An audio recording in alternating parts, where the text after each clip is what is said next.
you so much, Preacher Sanjay. Once again, magandang gabi po sa inyo lahat. Are you blessed with that song? Amen. Maganda pala ang combination ng gano'n, no? Father and daughter, no? Isang araw, si Gab naman, tsaka si Ma'am Agnes. And then si Jacob, tsaka si Ma'am Rowena. Wow, what a combination, no? Talagang, it's always a blessing and a privilege to sing for the Lord. At salamat po sa mga song offering na napapakinggan po natin. So this time, allow me to greet everyone. Happy midweek service. And salamat po dahil kasama po natin yung ating mga brethren from different parts of Europe. And we're so glad na tayo po ay nakakapagpatuloy. It's only by the grace of God that we could be able to continue what we are doing right now. And lahat po tayo po ay naglilingkod sa Panginoon dahil po sa biyaya po niya. So much for that. Are you excited tonight? John chapter 21, beginning from verse 1 down to 14. This is our text for tonight. I hope I could finish this message.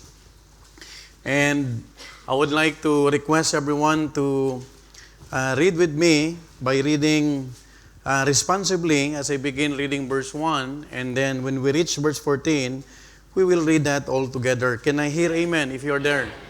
The Bible tells us in John 21, verse 1, after these things, Jesus showed himself again to the disciples at the Sea of Tiberias, or Sea of Galilee, and on this wise showed he himself.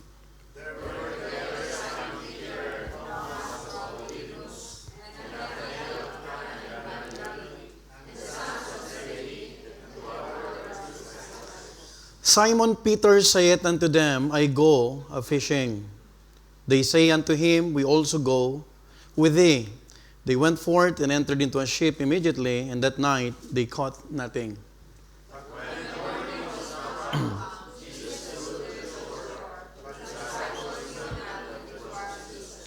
Verse 5, then Jesus saith unto them, children, have ye any meat? They answered him, no.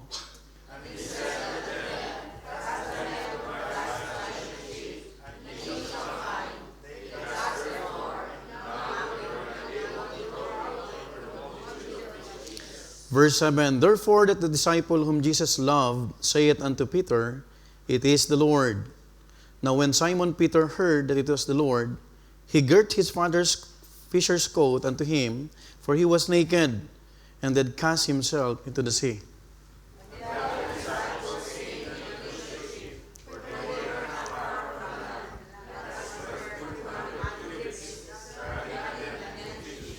Verse 9, as soon then as they were come to land, they saw a fire of coals there, and fish laid thereon, and bread.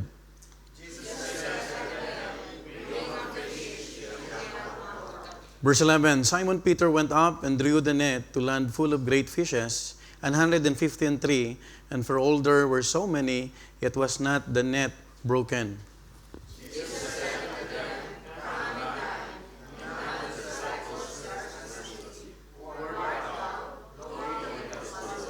Verse 13, Jesus then cometh and taketh bread and giveth them, and fish likewise. Altogether now read.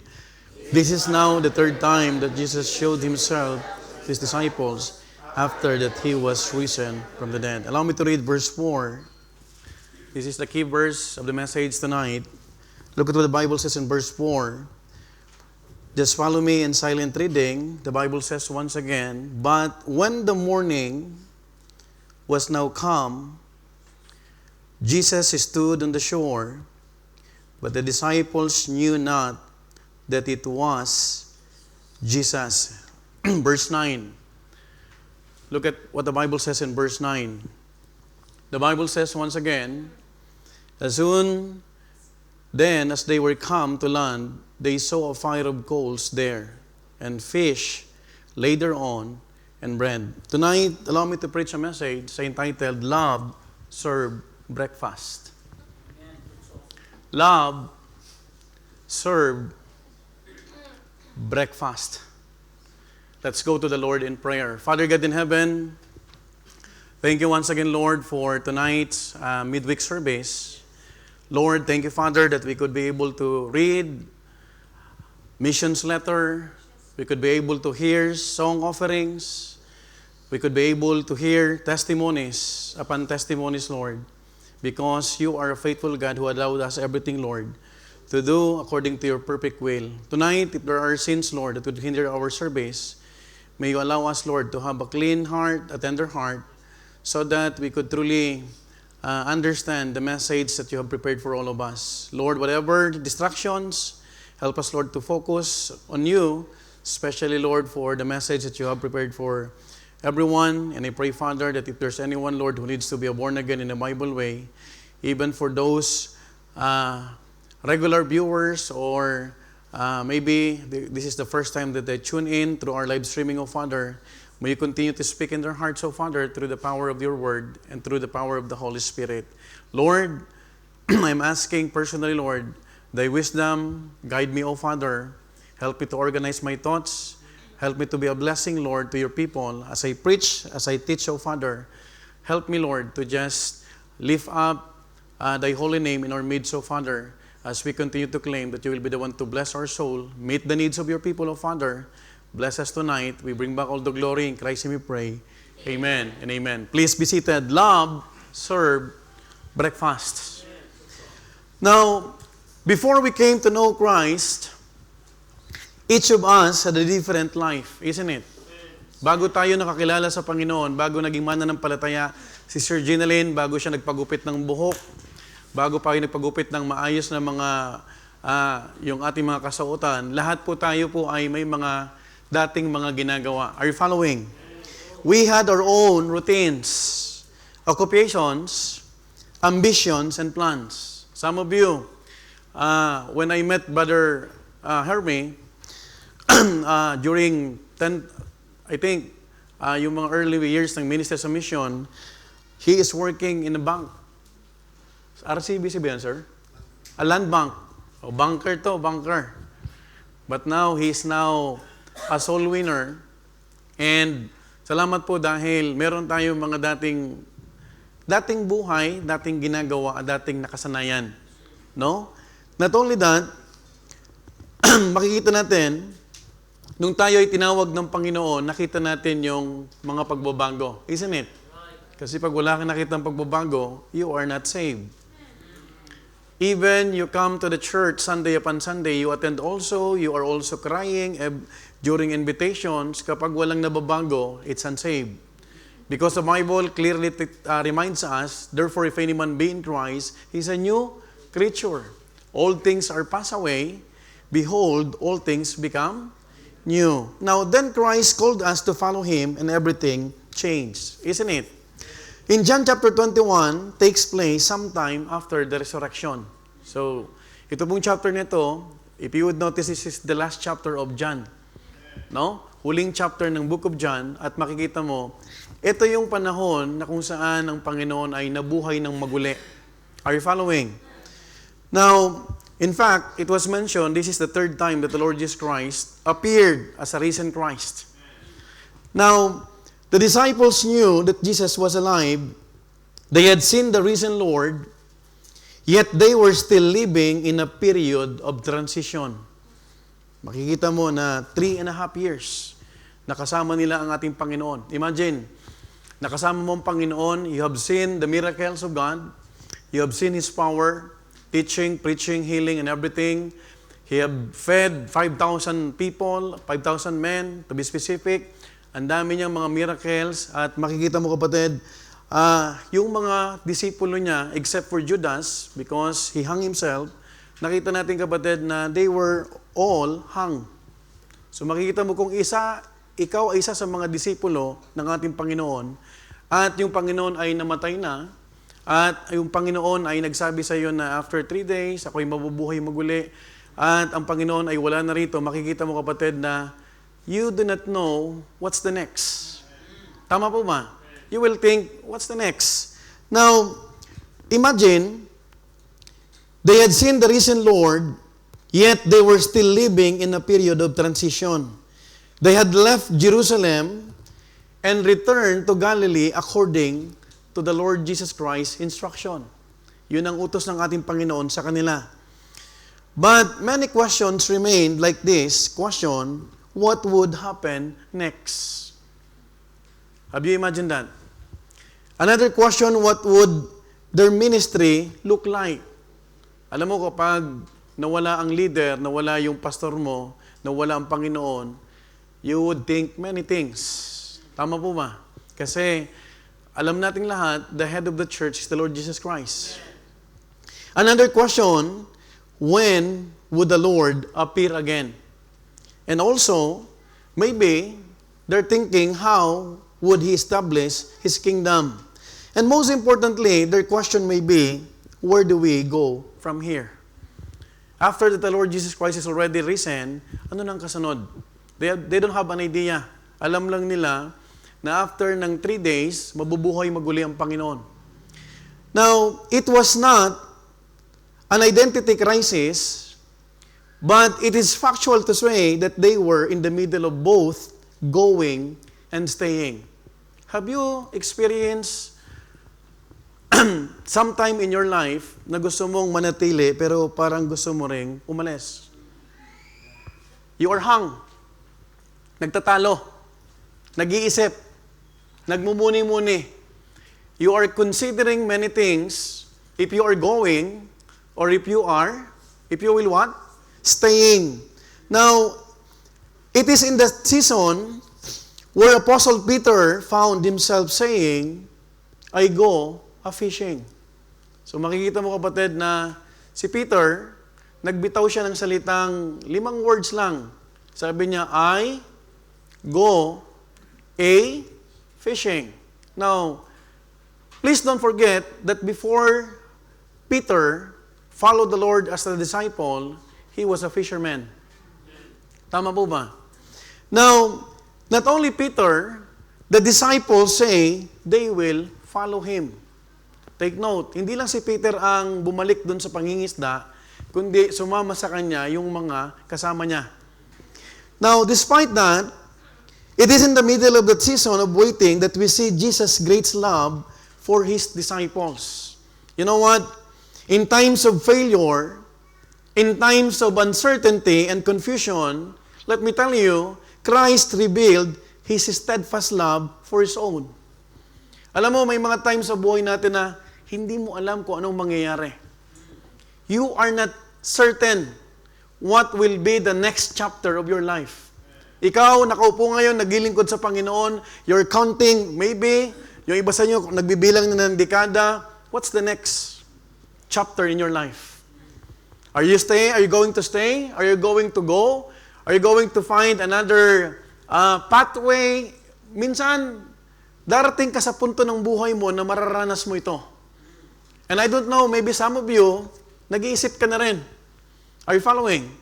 Now, what we can see here is a love that pursues, a love that cares, and a love that serves breakfast by the shore. Kasi nabasa natin kanina, nandun ang Panginoon sa pangpang ng dagat, nag-aantay sa mga disipulo. Are you following?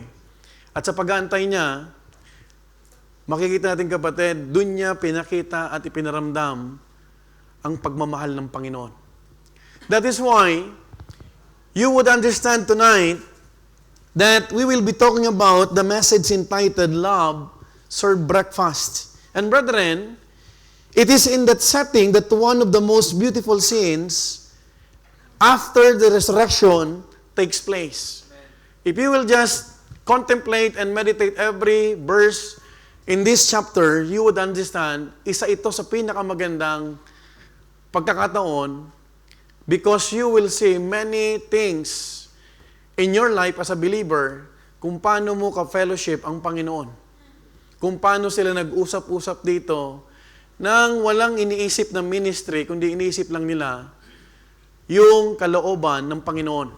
Tonight, let me submit the 3 expressions of love served at breakfast. The 3 expressions of love served at breakfast. Number 1, let's talk about the first expression of love served at breakfast. Love pursued them in their familiarity. Take note. Love pursued them in their familiarity. When I say familiarity, it speaks about the disciples' return to their familiar. Ang ibig sabihin nito, it only means they went back to something they already knew. Specifically, fishing. Hello? Their former occupation, most of the disciples, mga kapatid, their former occupation and way of life before Jesus called them is what? Fishing. That is why, no wonder why Apostle Peter said, I go a-fishing. Tama po ba? Pero kapatid, sa tuwing tayo po ay lumalayo, sa tuwing tayo kapatid ay hindi natin alam ang mangyayari bukas, Christ will pursue us. And He'll gonna pursue us through His love.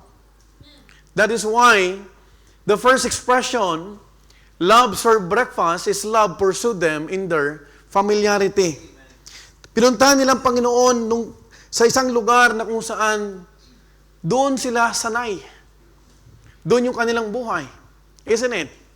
Makikita mo kapatid, when Apostle Peter said, I go a-fishing, it is because that is his former occupation. In verse 1 to 3 of the same chapter that we have read, ang sabi ng Bible, after these things, Jesus showed Himself again to the disciples at the Sea of Tiberias or Sea of Galilee, and on this wise, look at this, on this wise showed He Himself.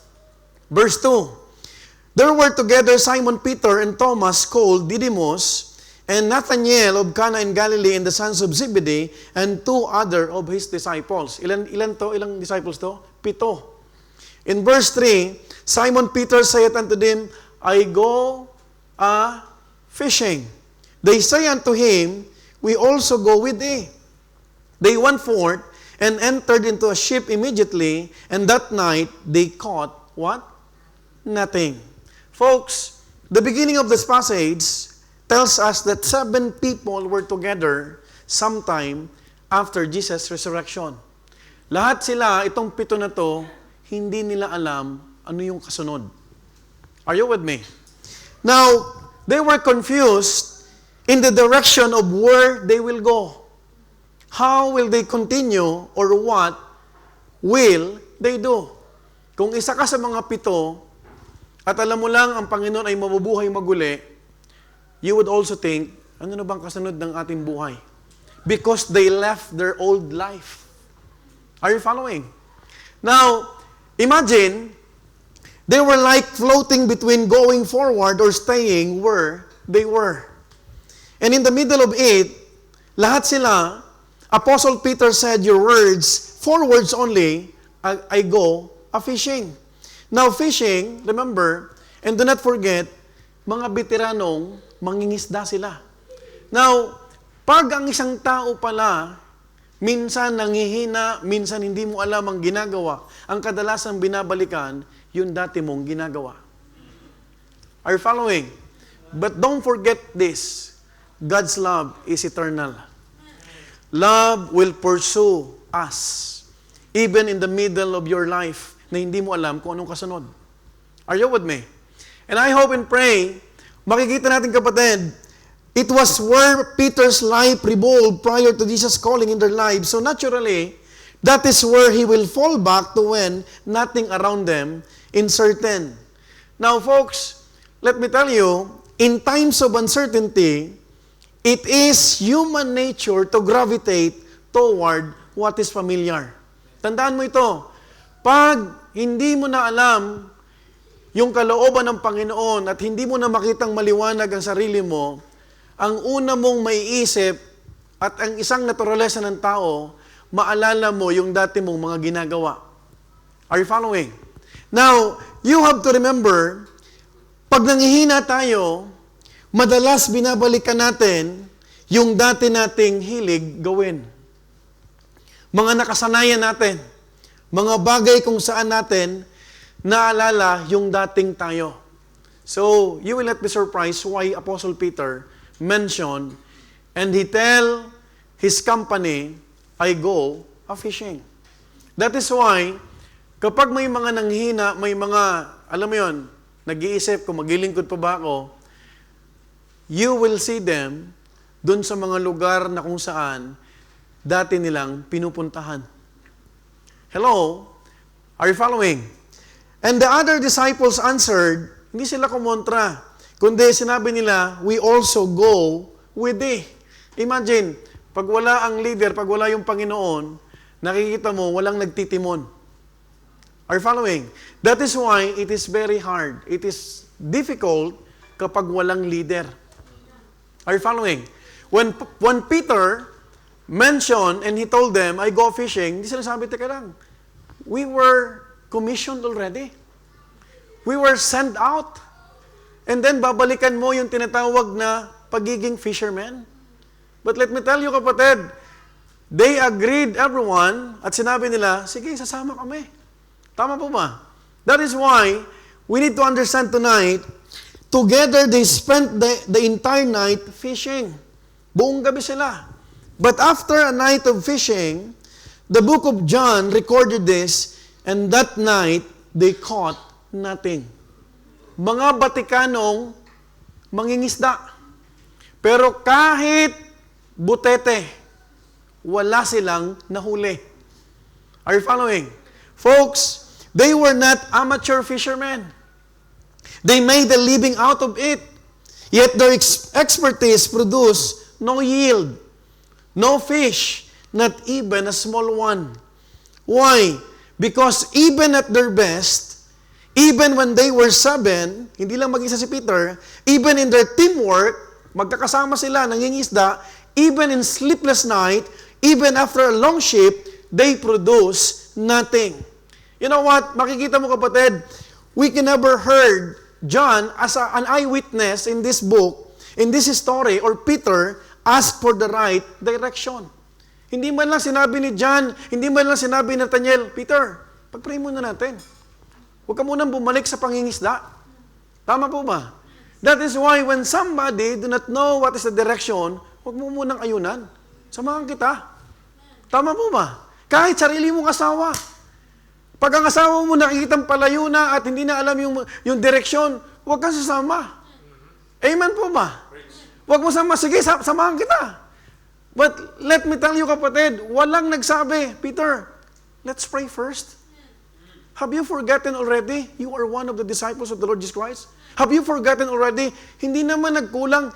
Jesus Christ did not lie. He died. And He was buried. And after 3 days, He was resurrected. At yung ating Panginoon, buhay. At hindi siya nagsinungaling.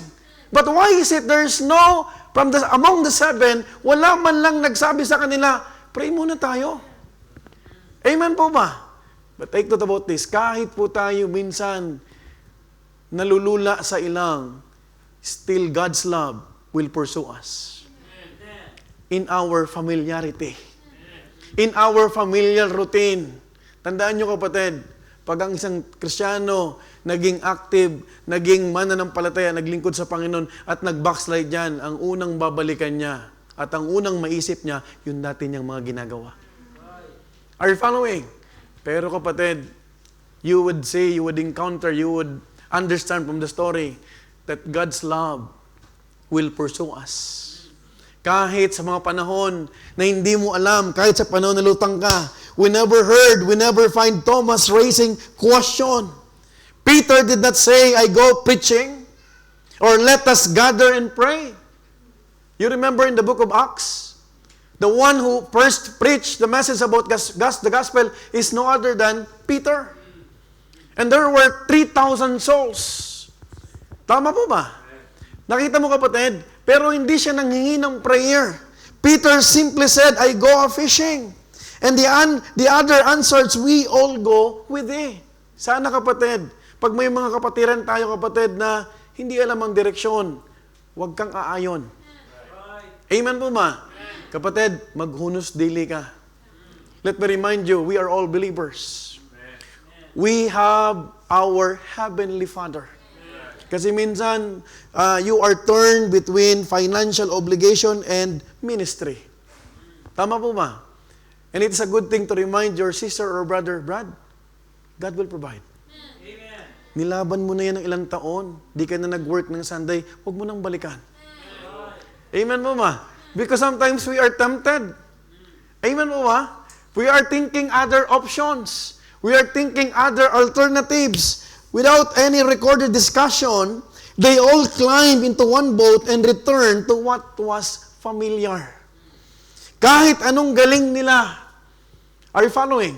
Kahit anong husay nila, sipag at sigasig, pag wala ang Panginoon, babalik at babalik tayo na walang laman. Because that is not the will of God in their lives. Inalis na sila, follow me, and I will make you fishers of men.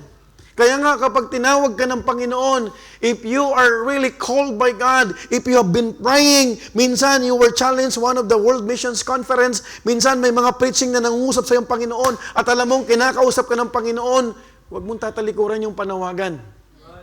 Are you following? You ought to pray about this, and you ought to be sure about your calling. Folks, calling is eternal privilege. You know what? Hindi maganda na bara-bara sa ministry. Are you following? That is why when you claim you are called, make sure that you are really called. Because maraming missionaries, ang dami ng prayer card. Puro redirection. Hello?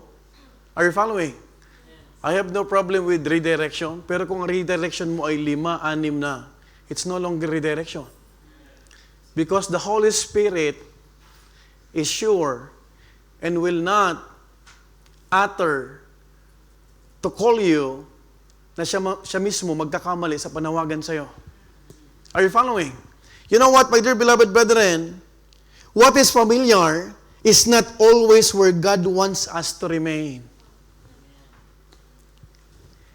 What is familiar does not always mean God's best. Hindi ibig sabihin doon kasanay. Yun na yung best para sa'yo. Amen po ba? Halimbawa, yung dating buhay mo ay driver, pero hindi ka naman tinawag talaga ng Panginoon dyan. Tapos pag hindi mo na alam yung direksyon ng buhay mo, yung panawagan mo, babalik ka doon sa dati mong buhay. Are you following? You have to understand, you have to pray. Kaya nga, napakahalaga ng prayer meeting. Kasi kung gusto mong malaman ang direksyon ng Panginoon sa buhay mo, hindi ka dapat nawawala sa prayer meeting. And you ought to pray every decision that you will make. Because it is easy for us to make a decision, but after you have decided, and here comes the consequences. Here comes the aftermath, na minsan hindi mo na mababawi. Kapag nagkamali ka ng desisyon. You know what, folks? We all have our defaults. Isn't it? Sa bahay, may default tayo. Pagdating ng church, kapatid, galing sa church, pagdating sa bahay, meron tayong mga defaults. Defaults persona. Defaults taste in music. Default hobby.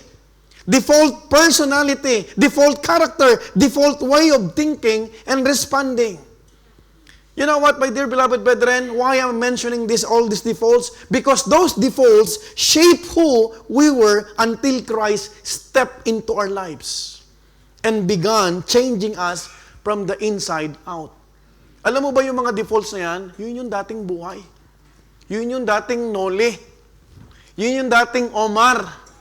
Nung pumasok ang Panginoon sa buhay natin, yung mga defaults natin, nawala.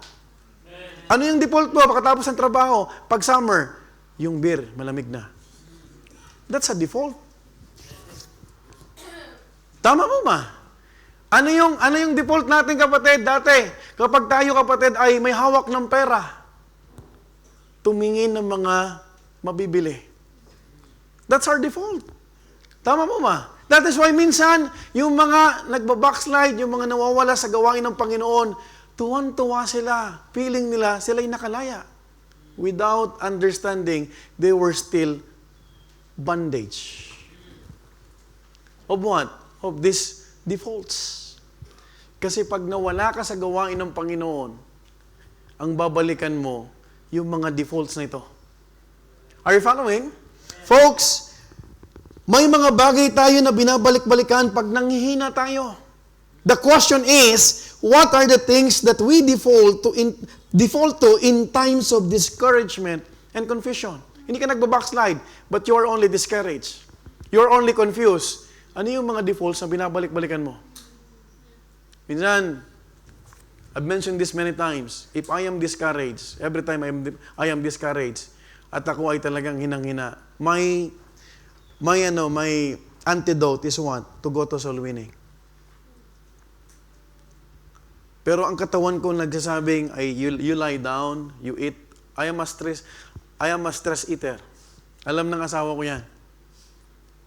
The last time that I wear this barong, medyo maluwag pa ngayon. Sumisikip na naman. Pag tayo nai-stress, minsan, ang pinag-iinitan mo yung pagkain. Tama po ba? Are you following?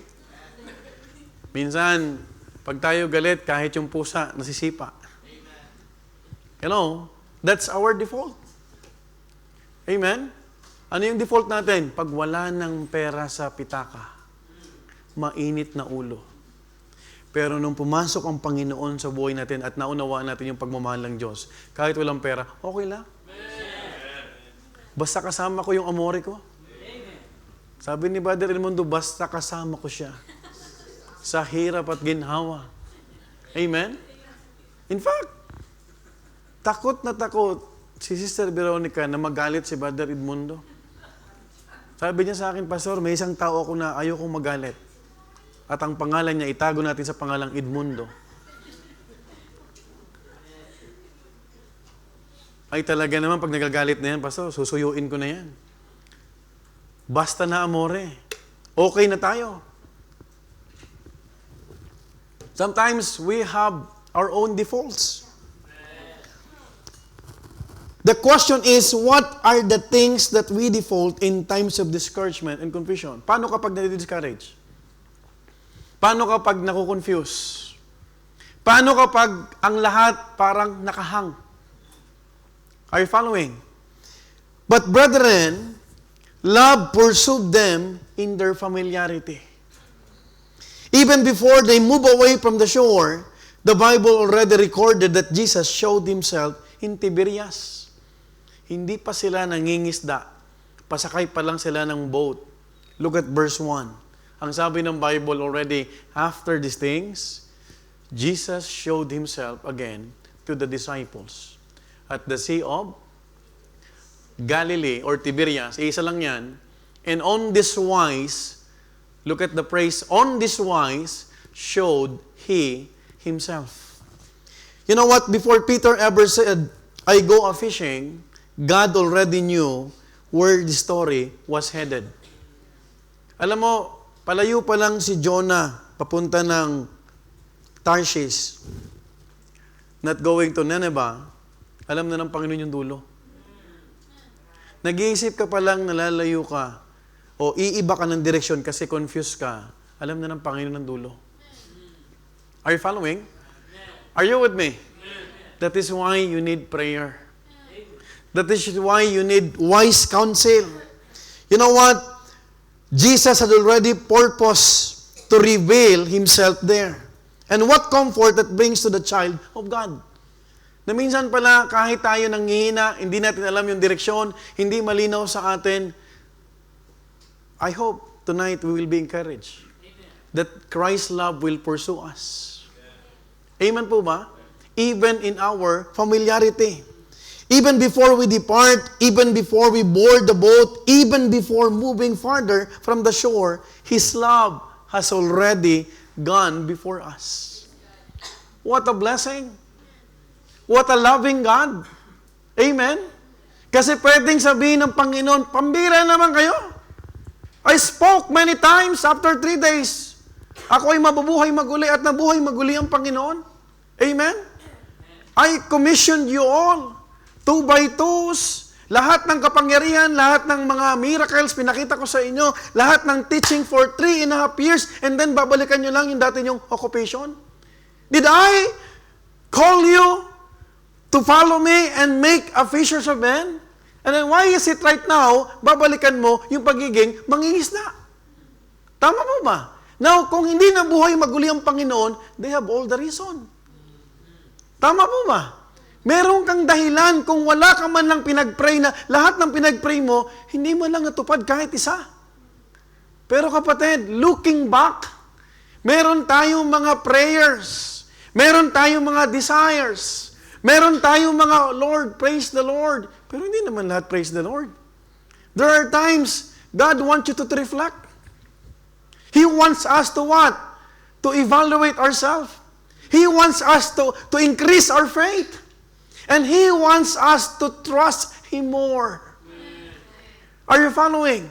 Hindi naman lahat ng oras, kapatid, ibibigay ng Panginoon sa iyo lahat ng gusto mo. There are times you need to level up. There are times hindi mo na, kapatid, kailangan sandalan yung discipler mo.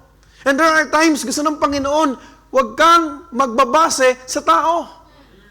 Ang gusto ng Panginoon, totally, entirely, you will depend on Him. You know what? Sa panahon pala ng kalituhan at kaguluhan, habang tayo'y bumabalik sa pamilyar na ginagawa natin, ang Panginoon ay papalapit ng papalapit pala sa atin.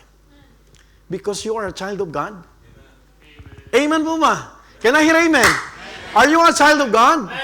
We are God's children. Last Sunday we talked about our Heavenly Father. That we ought to remind ourselves that we are one of His children. Kung yung mga yun nga, yung ravens and lilies, we talk about that. Amen po ba? Ang sabi ng Panginoon, just seek first the will of God, the kingdom of God, and His righteousness. Lahat yan, ibibigay sa'yo. Have we reminded ourselves na hindi ibig sabihin, hindi mo naintindihan at hindi clear sa'yo? Kasi pwede kang mag-isip, what's the next thing that I will do in this church? I know some of you, you want to marry, you want to settle down. Are you following? Are you with me? Pero hindi ibig sabihin, ang una mong maiisip, yung balikan yung mga familiar sa'yo. Hindi lahat ng pamilyar ay para sa'yo. Kasi hindi pwedeng magkamali ang Panginoon na alisin ka doon. At kapag wala nang nakikita kang direksyon at naguguluhan ka at nanghihina ka, babalik ka sa inalis ng Panginoon sa iyo. Folks, habang tayo'y papalayo sa pampang, ang Panginoon ay papalapit pala sa atin. Imagine, Jesus Christ is waiting on the shore. Amen? Hindi pa sila, kapatid, nangingisda ng buong gabi. Jesus Christ already showing Himself. And what a blessing. Hindi ang Panginoon, kapatid, pumunta lang doon sa Tiberias na nagkataon lang, on purpose. Because He wants to show Himself to His disciples. Ito na yung mga disciples ko, ano kaya ang ginagawa nito? You know what, sometimes, God is looking at us. He's watching over us, and He's just waiting. Ano yung gagawin ni Laika? Ano yung gagawin ni Emil? Ano yung gagawin ni Nova? Iniisa-isa tayo. Amen? Amen po ba? Hindi lahat ng oras ikaw ay malakas. There are times na manghihina ka. Amen? There are times you are confused. There are times feeling mo walang nangyayari. You know what? John 21 occurred sometime after the resurrection, like more than 8 days later when the disciples had returned to Galilee. You know what? Jesus Christ is the one who takes the initiative in restoring weary disciples. Habang tila tayo'y lumalayo dahil sa panghihina, pagkalito o pagkabigo, ang Panginoon ay hindi lumalayo sa atin. Siya ang lumalapit upang tayo'y hanapin. Tulungan at ibalik sa kanyang layunin. Do not forget the verse, I will never leave thee, nor forsake thee. Hindi naman ang trabaho ng Panginoon, ang ministry ng Panginoon, ang design ng Panginoon sa atin, iligtas lang tayo. Are you following? Alam ng Panginoon sa isang chapter ng buhay mo, manghihina ka.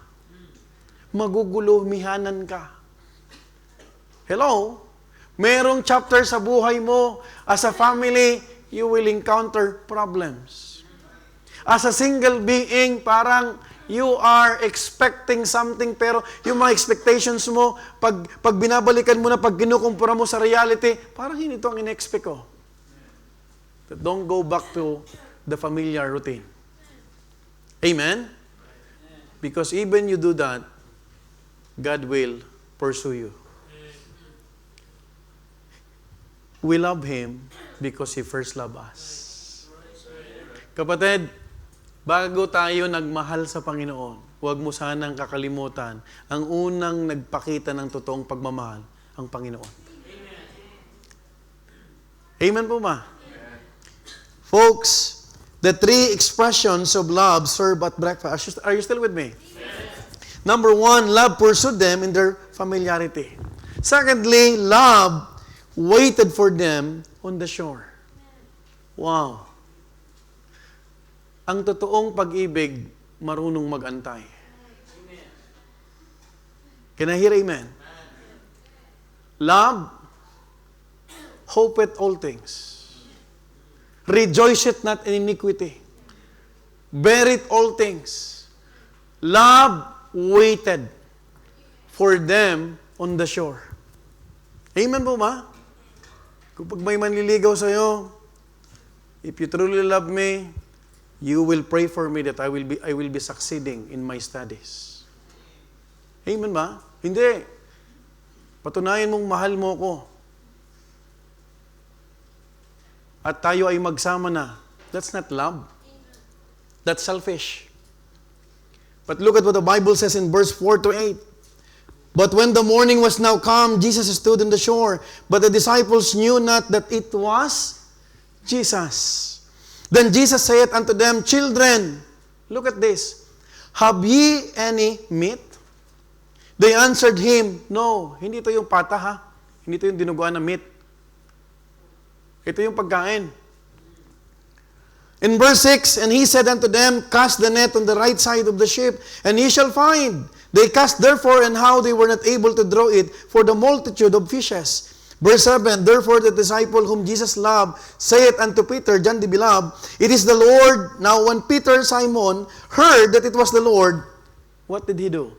He girt his fisher's coat unto him, for he was naked, and did cast himself into the sea. Look at verse 8. And the other disciples came in a little ship, for they were not far from land, but as it were 200 cubits, dragging the net with fishes. I want you to notice the 200 cubits. Now, morning came, inumaga na sila. May nahuli ba sila? Wala. You see? Kahit anong gawin mong sipag, kahit anong gawin mong paglayo sa Panginoon, yung blessing galing pa rin sa Panginoon. The morning came and their nets were empty. Huwag mong tatangkiin na pag lumayo ka sa kalooban ng Panginoon, ibibless ka ng Diyos. Because kaya kang bigyan ng material na bagay ng mundo at ng Diyos-Diyosan ng mundong ito. Do not forget that the God of this world is Satan. And he once offered to the Lord Jesus Christ the kingdoms of this world and the glory. Kaya nga, don't be confused, Pastor, bakit sila nag-backslide, umalis sa church, parang sila pa yung may blessing. Hello? You cannot call a blessing. They're not going to the church. They're not praying. They are living like an unbeliever, worse than an unbeliever, and then you will call it a blessing? Ganun na ba ang blessing sa'yo? Blessing is always comes from the Lord. Amen po ba? Amen po ba? Minsan nako-confuse tayo, Pastor, di naman sila nag-church, pero parang sila yung maluwag. You do not have an idea how they are suffering. Do not just follow their posts. Na parang nakikita mo, parang ang saya-saya nila dahil sa linggo, nasa dagat sila. Hello? Parang sila ay masaya dahil kaya nilang mag-short at nakalabas yung kanilang mga pusod na walang nagbabawal. You have no idea. Hello? Because there's one thing that I would like to appreciate sa church na ito, even in the midst of heat wave, you are still wearing modest apparel. Amen po ma? Amen po ma? Do you know that in other churches, they're going to church na naka-short na lang kasi mainit? That is their justification. Hello? Tama? Tama po ma? Folks, as they decided to approach the shore, a man talked to them standing on the shore. The man said, "Children, have ye any meat?" Mga anak, meron na ba kayo nahuli? And what did they said? No. Wala. Niente. He then responded with instruction, "Cast the net on the right side of the ship, and ye shall" what? "Find." And when they obeyed, their nets were full and were not able to draw it due to heaviness. Kapatid, bakit mo papahirapan ang buhay mo na gagawin as if sa kalakasan mo kung kaya mo namang ipagkatiwala ang lahat sa Panginoon habang nagtatapat ka? And when they obeyed, this must have been a wait-a-minute thing for John, because even if Jesus was still afar, he thought to himself, "It is the Lord." Alam mo, that's why it makes sense why John was called John the Beloved. Kasi nung narinig niya, "Children," hindi niya sinasabi, pero he is personally thinking that it is the Lord Jesus Christ. The Bible gave their approximate distance, which was 200 cubits. Now folks, 18 cubits is 91 meters, or the length of a football soccer field. Sino nakapunta ng San Siro? Tingnan yung may kampo ng kalcho, yung mga bata rito. Di ba nagkakalcho ka, Airo? Kung gaano kalayo ang laki ng tinatawag ng soccer field, ganun ang layo ng boat nila Peter, kasama yung 6 na to, at nandun sa pangpang ang Panginoon. It's near enough to hear a shout from the shore, but far enough to recognize the face of who was standing on the shore. Sumisigaw ang Panginoon, "Children, may nahuli na ba kayo?" Now, when Jesus said, "It is the Lord," Peter immediately, what? Nung hindi na nakatiis si John, doon niya sinabi kay Peter, "Ang Panginoon yan." And you know what? Hubad si Peter. When we say naked, hindi yung hubot-hubad. Remember when the Lord Jesus Christ was crucified, He was also naked. Pero may tunic. Are you following? So, tumalon si Peter sa dagat, papunta sa Panginoon, he jumped from the boat to swim towards the Lord Jesus Christ. Swimmer talaga si Peter. Parang si Brother Romnick to. No?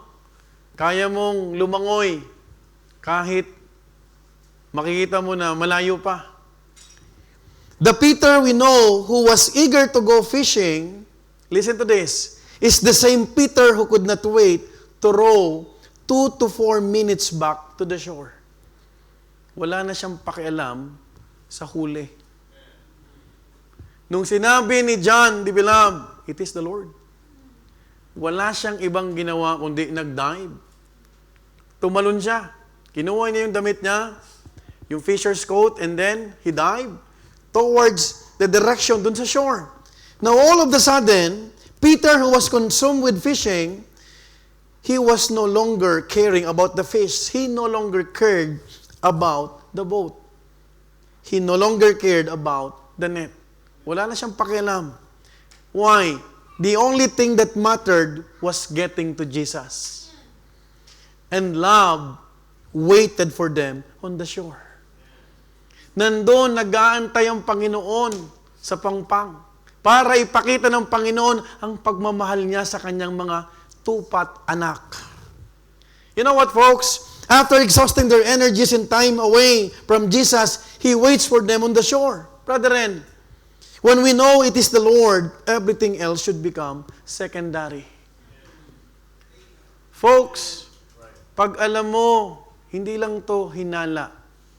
Pag nangungusap sa iyo ang Panginoon, kahit tao man yan, trabaho man yan, make God as your priority. Amen. Don't let God be the second or third, or don't put God on a sideline. Always prioritize God. That is what the presence of Christ does to His children. Wala tong ibang pinagkaiba, kapatid, sa isang magulang na wala. At nung bumalik, kapatid, dahil yung magulang mo, tatakbo ka. Are you following? When we lose sight of Him, we become occupied with boats. We become occupied with nets and fish.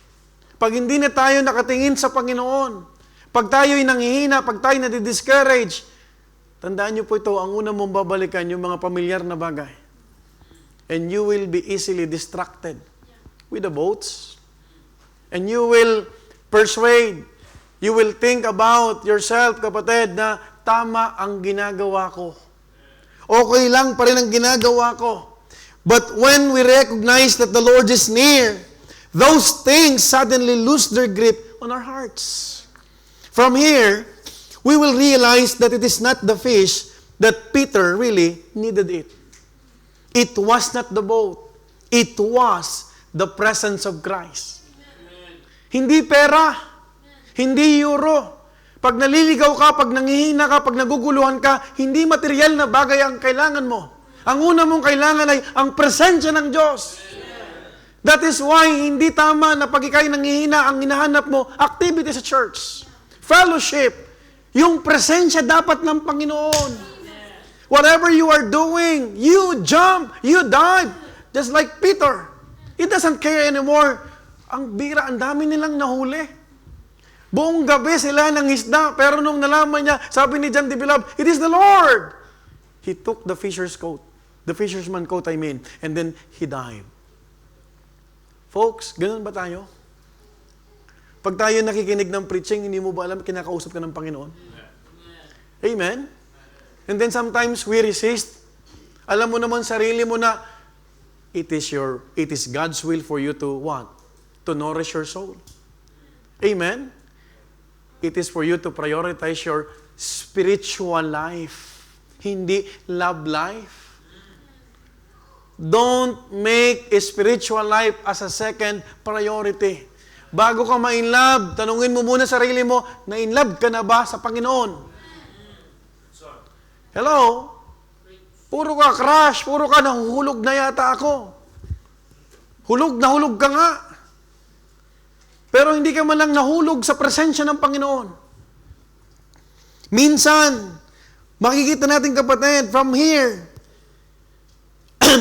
lumalayag tayo palayo, hindi lamang dahil sa pangangailangan ng buhay. Minsan, lumalayo ka tayo, kapatid, dahil pakiramdam natin ay tahimik ang Diyos.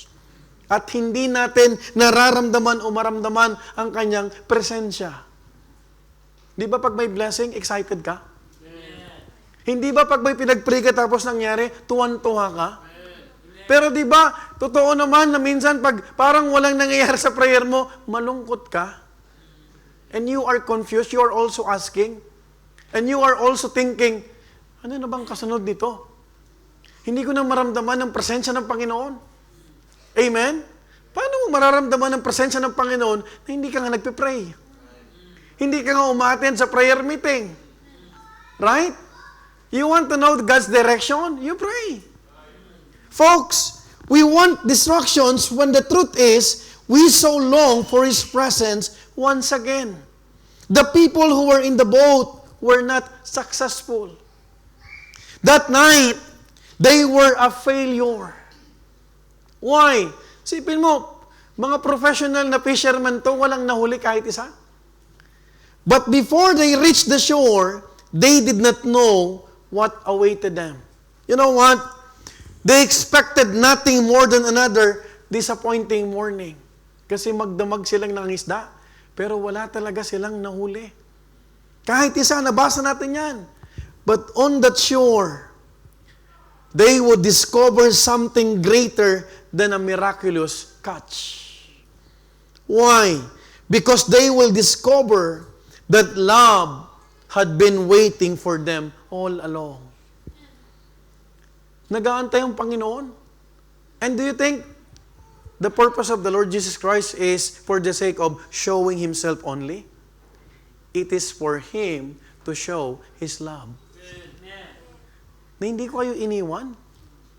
Na lahat ng sinabi ko sa inyo, totoo. Amen? Na yung kapangyarihan ko, hindi pa namamatay ang Panginoon, Peter walked on the sea. Have you remember that? Amen? He fed 2 fishes and 5 loaves. The 5,000 men.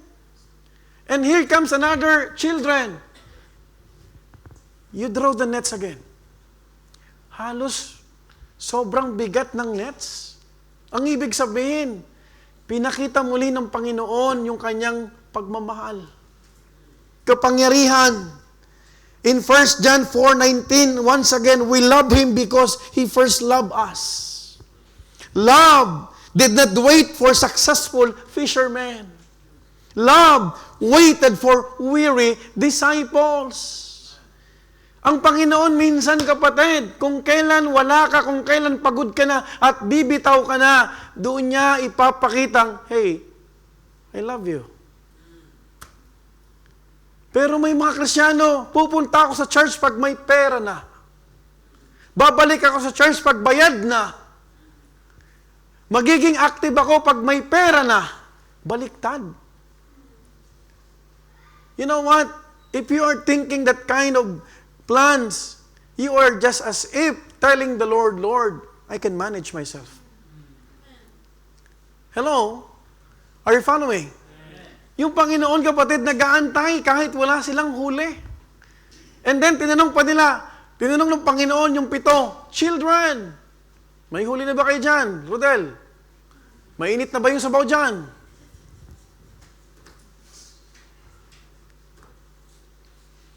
Wala. Walang huli. In Matthew 11:28, this is something that we need to ponder. Before He died, He mentioned this to His disciples, come unto me, all ye that labor and are heavy laden, and I will give you what? Distractions. Turmoil. Rest, kapatid. Kapahingahan.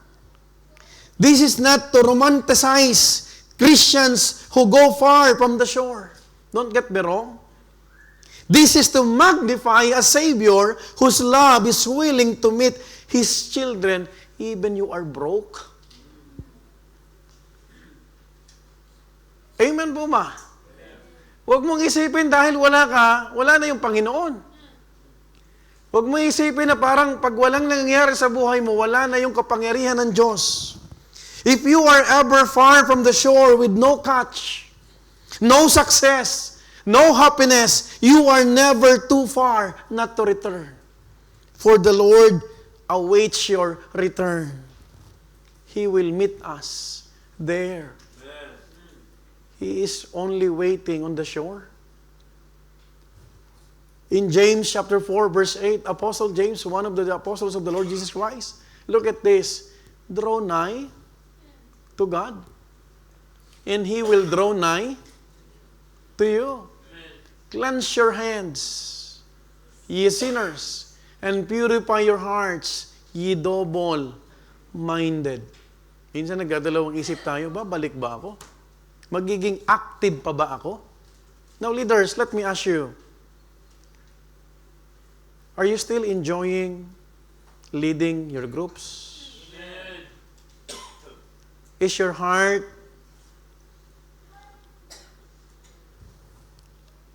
still have the burden to say that your small group or your department is one way for us to achieve many victories? Kasi minsan, alam mo yung nandyan ka na, it's just a routine. I appreciate Preacher Jason. Sa department nito, hindi lahat. Pero when I ask him, he is delivering his part. Hello? Hindi madali ang leader. Hindi po madali. That's why you have to support your leaders. You don't want your leaders to be burned out. You support. And the first support is what? To pray. Amen po ba? Can I hear amen? Okay lang na bumalik ng luhaan. Okay lang na bumalik ng duguan at may kahihiyan. Kesa lumayo at humanap ng kasagutan sa mga bagay na walang maibibigay na kapayapaan. Try to think about this. It is okay to go back to the first love. Na umiiyak ka with a broken and contrite spirit. Hindi kinakahiya na, Lord, andito ulit ako, Lord. I'm willing and please use my life. Amen po ma? Kita mo kapatid, children. Hindi sinabi ng mga backslider.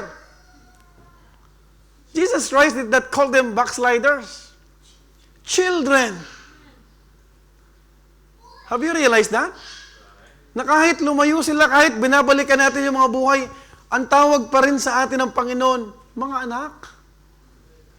Because, let me remind you, let me encourage you, hindi nawawala ang relasyon natin sa Panginoon. Kahit active ka, kahit sa mga panahon na hindi ka maramdaman. Nandito yung katawan mo, pero yung presensya mo, parang wala. Kung meron lang multo, parang ikaw ang Kristiyanong unang multo. Na hindi maramdaman yung presensya mo. Hello? Folks, I hope that you will enjoy the love from the Lord. Number 3, are you still with me? Love prepared a table before them. Hindi lang pinakita at inantay ng Panginoon ang kanyang mga anak, but He prepared a table before them. Look at verse 9 to 14. As soon then as they were come to land, they saw a fire of coals. Pambira, naunahan pa ang transport ministry, mag-ihaw-ihaw.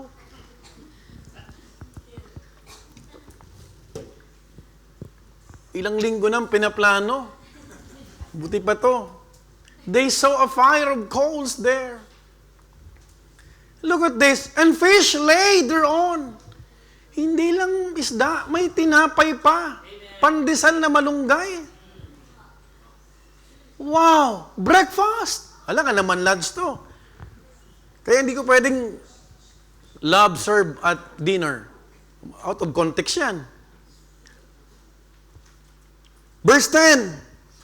Jesus said unto them, bring up the fish which ye have now caught. Verse 11. Simon Peter went up and drew the net to land full of great fishes. 153, and for all there were so many, yet was not the net broken. You might be thinking just like what I'm thinking when I read this passage. Paano nabilang yung 153? Do not forget that John the Beloved, the one who wrote this, is the eyewitness. Hindi lang siya nagsulat because of inspiration at King James. He witnessed. And during the time, ang binibilang na isda, yung malaking isda. Hindi sinasama sa bilang yung maliliit. Gets? Can I hear amen? 153. Look at the next statement. For all there were so many, yet was not the net broken. Alam mo bang miracle to? Maliit nang nabangka ang gamit nila. Magkaroon ka ng 153 na malalaking isda, sigurado butas-butas. But even the nets were protected. Ganun ang Panginoon. Verse 12. Jesus saith unto them, Come and dine. This is the song that we are singing. And none of the disciples durst ask him, Who art thou? Why? Because knowing that it was the Lord. Wala ni isang naglakas ng loob na nagtanong, Sino to? Sino po kayo? Kasi alam nila, yung may kakayahan lang, walang ibang Panginoon. Folks, in verse 13, Jesus then cometh and taketh bread and giveth them. Biruin mo yan? And giveth them and fish likewise. Jesus Christ invited them.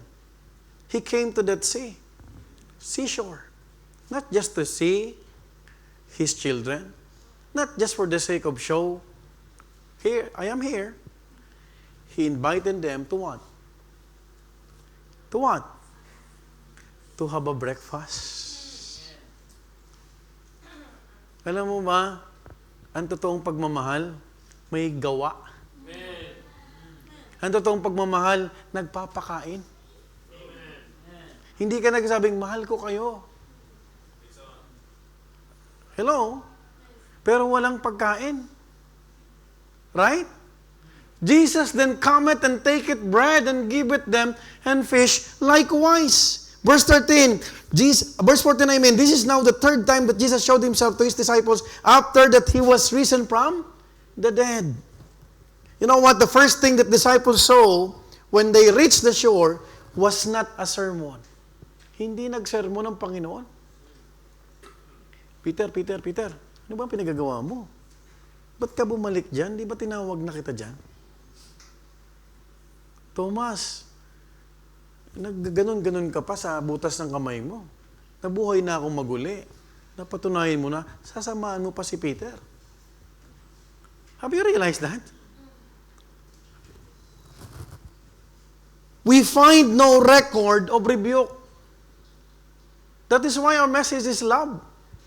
Hindi ni-rebuke ng Panginoon. Itong mga naguguluhan, nanghihinang Kristiyano at pagod na.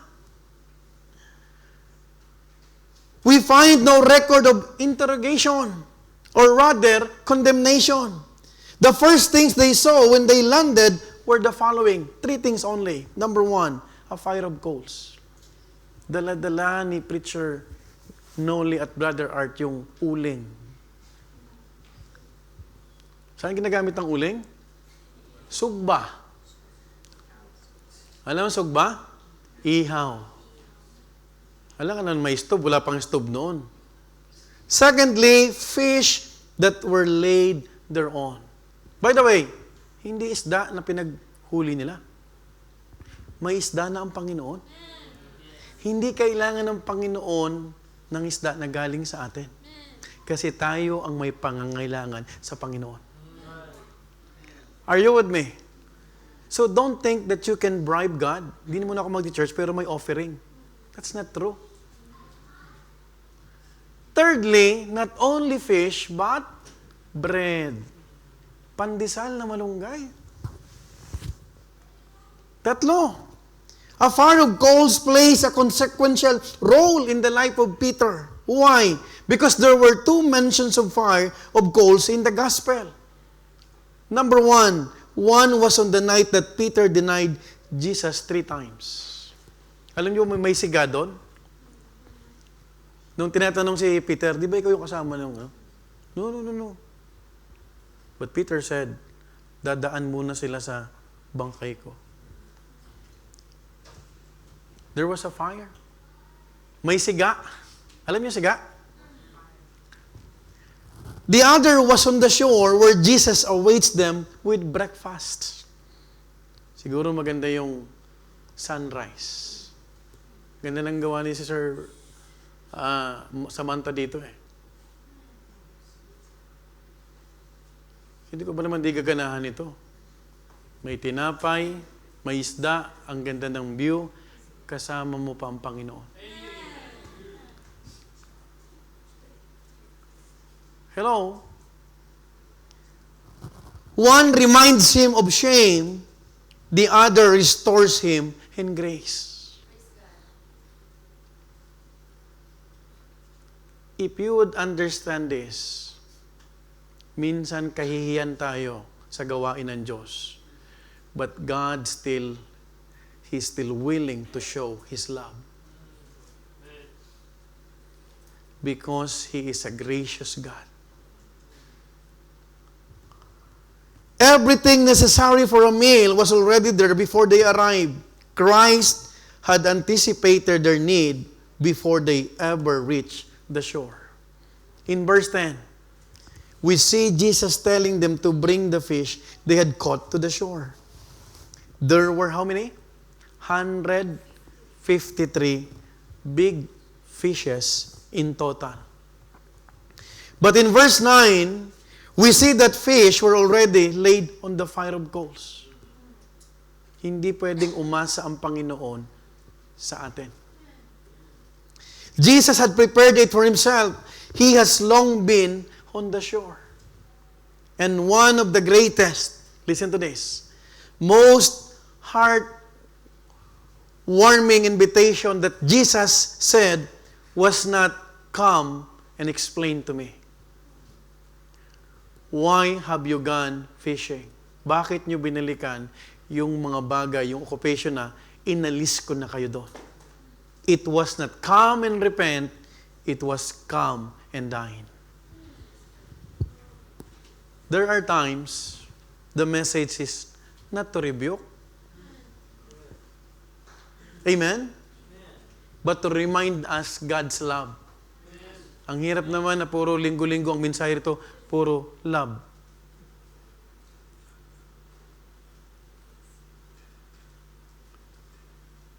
But when the Lord Jesus Christ invited them,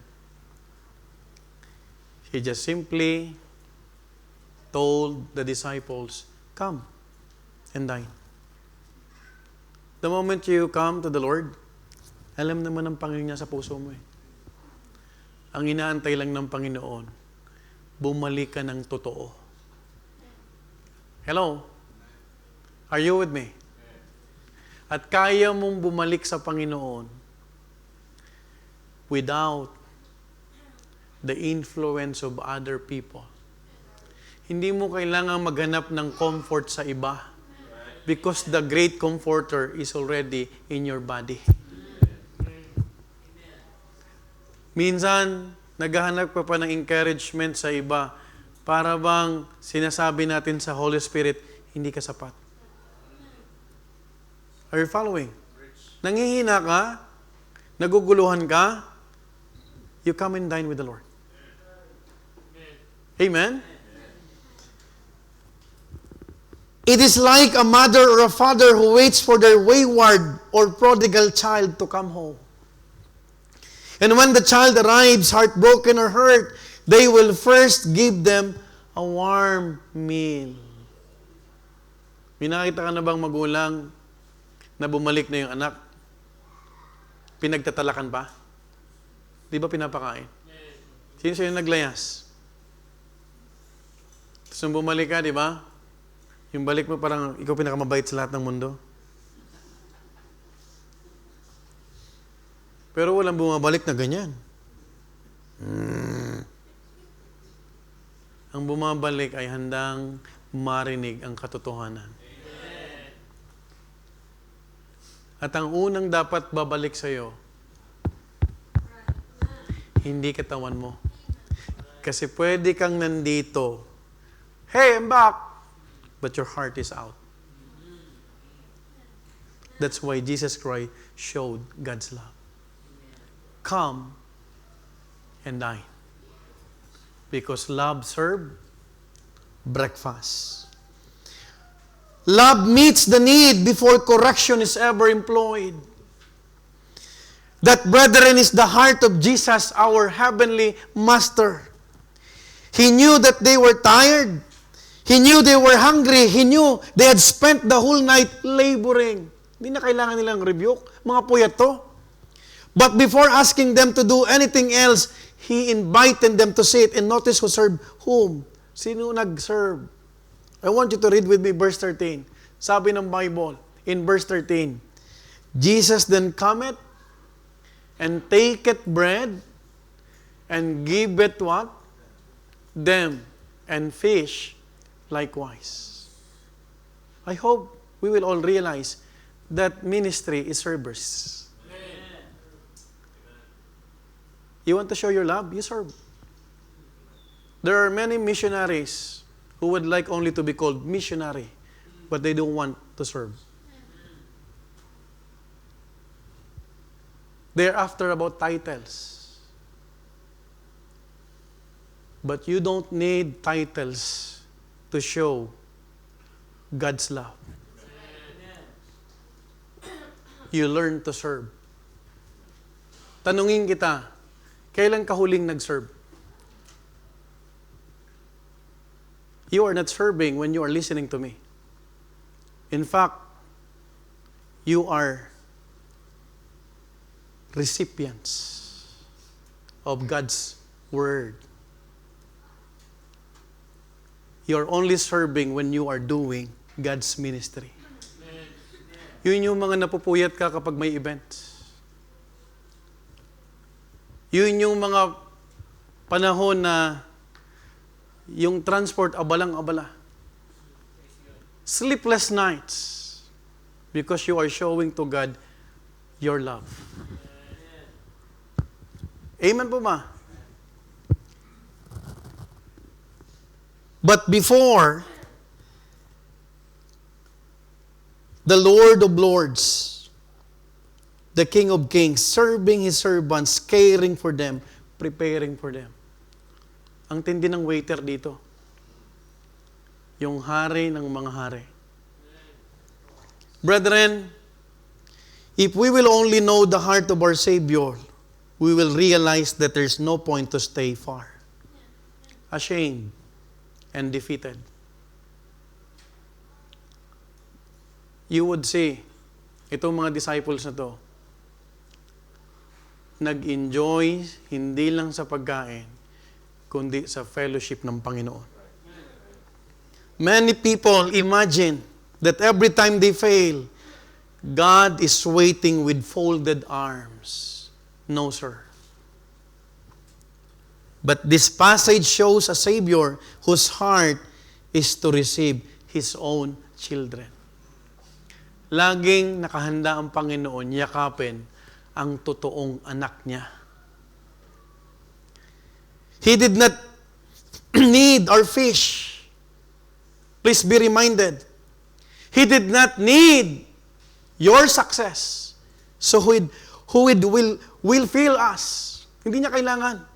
Hindi mo kailangan mag-pretend magiging successful ka muna.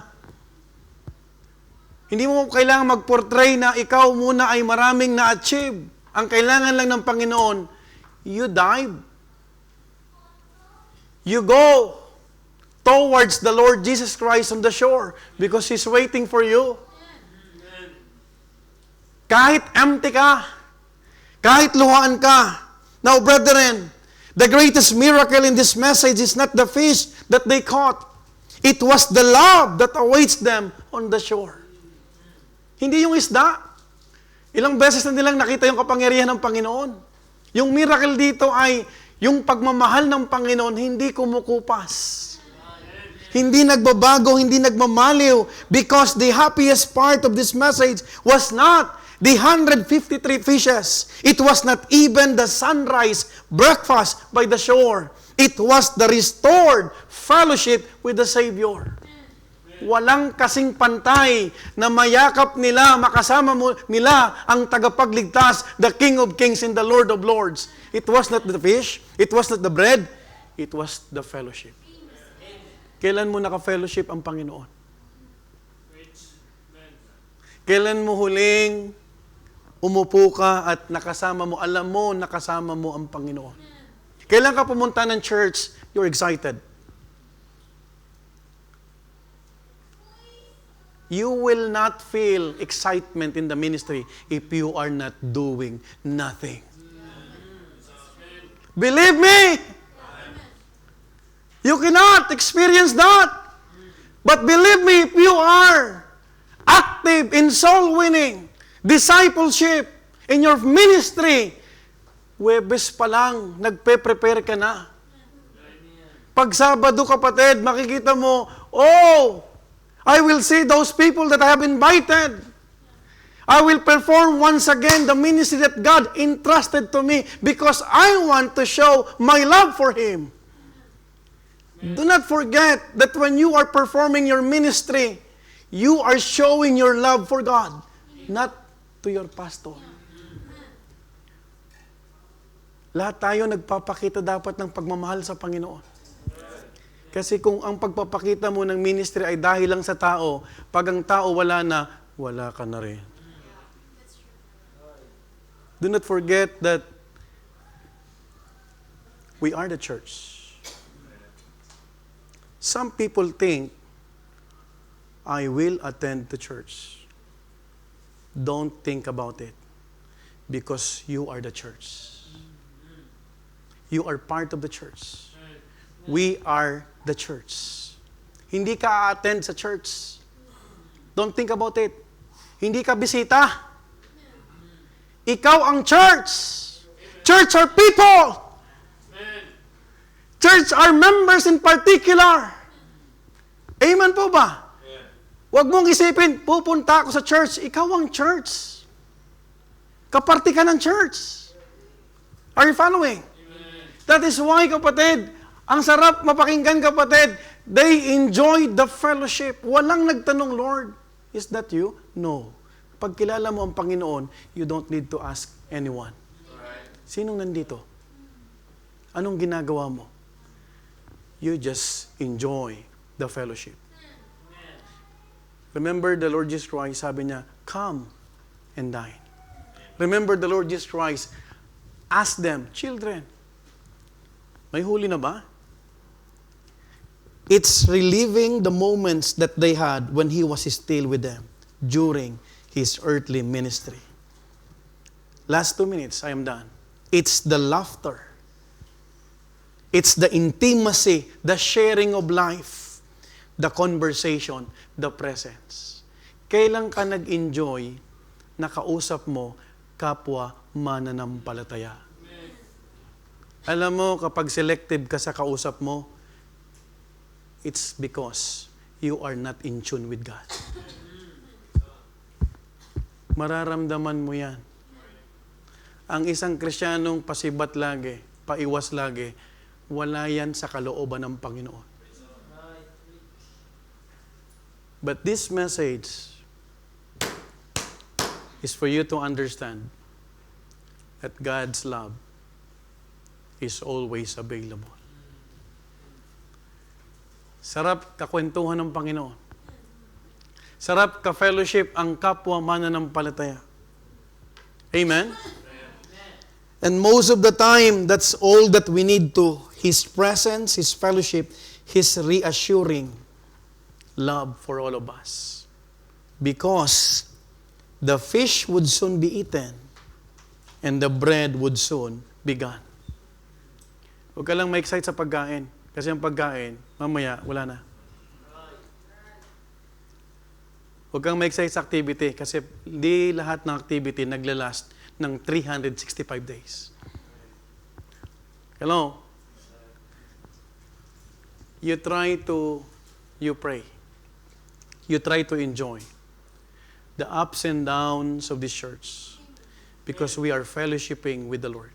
Alam mo ba ang fellowship, hindi lang kain? There is a fellowship in the Bible called fellowship in suffering. Kung ikaw totoong Kristiyano, dapat ka-fellowship ka ng bawat isa sa hirap. And mind you, I would like to remind you all, huwag mong kainggitan yung mga nangiiwan sa ministry. Walang pakialam sa ministry. Because isang araw, Christ will gonna ask you personally. And we will meet Jesus Christ face to face. Are you following?